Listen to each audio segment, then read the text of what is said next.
Boa noite a todos, boa noite, presidente, vereadores, o público presente, em especial os jovens aí da Igreja Universal, que está...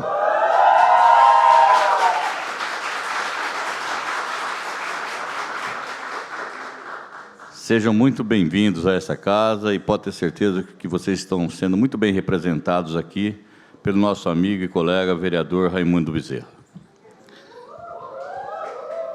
Queria dizer, após essa fala, do Edio, uma fala nervosa, uma fala, que quando se trata de assentamento é um problema muito sério,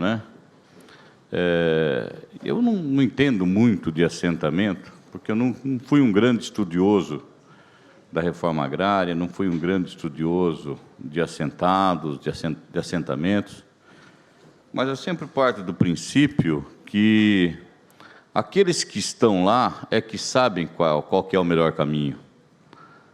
Porque há pouco tempo conversando com um senhor, e é possível reconhecê-lo nas ruas aqui de Araraquara, que ele anda vendendo, algumas coisas de uma carriola. O Lucas Greco já sinalizou que avistou esse moço aí, esse senhor de 74 anos. Ele tem 74 anos, ele anda com uma carriola fazendo vendas aí na cidade. E há pouco tempo eu aguardava, vereador Porsani, a minha esposa sair de um consultório odontológico, ali nas proximidades da Praça do Carmo, e ele estava sentado ali num banco, tomando um lanche que nada mais era do que comendo algumas bolachas, tomando um copo de água, e eu procurei conversá-lo. Eu vi que era uma pessoa idosa. Eu falei: o senhor está vendendo alguma coisa? Ele falou: estou, eu sou do assentamento, eu moro no assentamento, e durante a semana eu venho plantar. E ele, sem querer, colocou a difícil situação, porque foi proibido, entre aspas, do plantio de cana, de plantar cana. Mas dizia ele que a dificuldade é muito grande para sobreviver num assentamento. No assentamento você tem que ter maquinário, você tem que ter semente, você tem que ter um tempo, a chuva caindo no momento certo, tudo tem que correr bem para que você consiga colher. E quando você não colhe, o grande plantador, ele acaba sobrevivendo, porque em outras épocas ele também colheu bastante. Mas o pequeno plantador, o pequeno agricultor, esse é que acaba tendo grandes problemas, porque ele quebra de uma vez. E quando se fala na quebra de um pequeno agricultor, se fala na falta de uma alimentação, na falta de um remédio, na falta do que é básico para a sobrevivência. Então eu diria que todo diálogo é pertinente quando você reúne todas as partes e deixa a política de lado.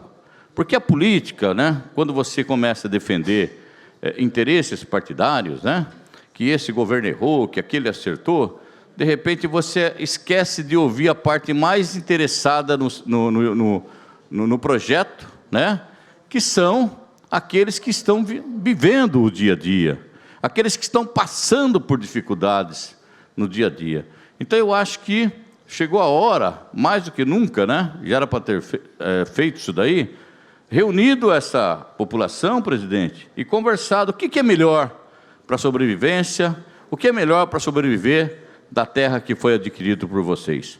Então, eu acho que esse era o melhor caminho.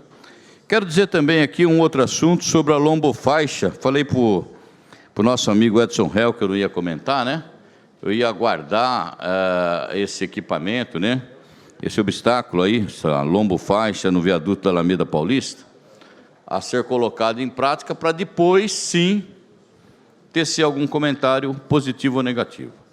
Queria dizer o seguinte, eu estive ontem na cidade de São Carlos, lá chegando já deu para visualizar o trabalho do Coca, já através das faixas branca e azul.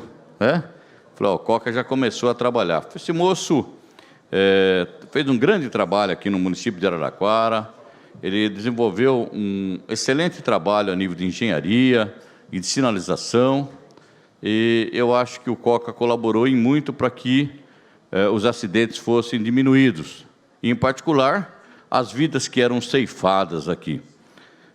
Essa lombofaixa no viaduto da Alameda Paulista, eu conversava com o réu agora há pouco e ele me falava da grande importância de facilitar o acesso ao Jardim Brasília. E, logicamente, isso daí deverá colaborar em muito.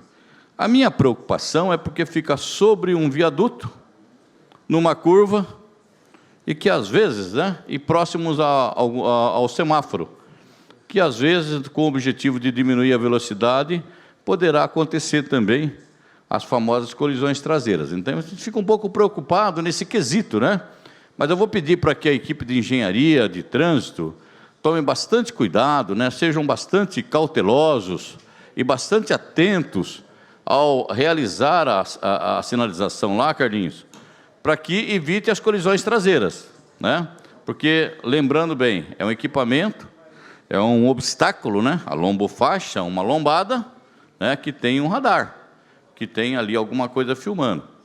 E ainda a 50 km por hora, que hoje qualquer coisinha que qualquer pequeno deslocamento, essa velocidade é atingida.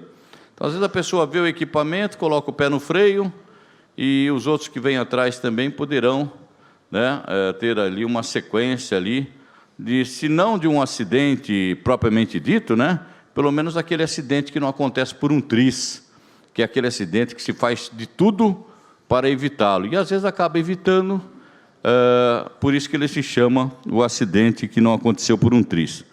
Vamos aguardar, vamos apostar que a equipe de engenharia aqui, do Nilson Carneiro, faça o melhor possível lá para não ocorrer esses problemas, que num primeiro momento é uma preocupação, mas que num segundo momento, acaba nos deixando aí um pouco preocupado, com relação ao radar, mais um minuto, presidente. O senhor tem direito. A gente também tem sempre aquela preocupação, porque num passado e não muito distante, Araraquara tinha muitos radares, estava difícil. Nós temos cidades aí que você não consegue andar de tanto radar que tem. Tem cidade que tem uma verdadeira fábrica de multa. Você não consegue entrar naquela cidade e sair sem ser autuado. Hoje é quase que impossível você ir até na cidade de Ubatuba, de Caraguatatuba, de Guarujá, por ocasião de umas férias, e voltar de lá sem receber uma multa, porque os radares estão nas mãos das concessionárias. Não estão mais na mão do governo, não está mais na mão do Detran, estão na mão das concessionárias. E às vezes se fazem aí verdadeiras arapucas para pegar um motorista de surpreso, e receber aquela multa que acaba sendo bastante, causando uma dificuldade muito grande, quando você recebe ela, porque as multas hoje são muito caras. As multas hoje são caríssimas. Então vamos torcer também para que Araraquara não vire aí uma fábrica de multa. Muito obrigado e vamos continuar aqui em QAP e QRV.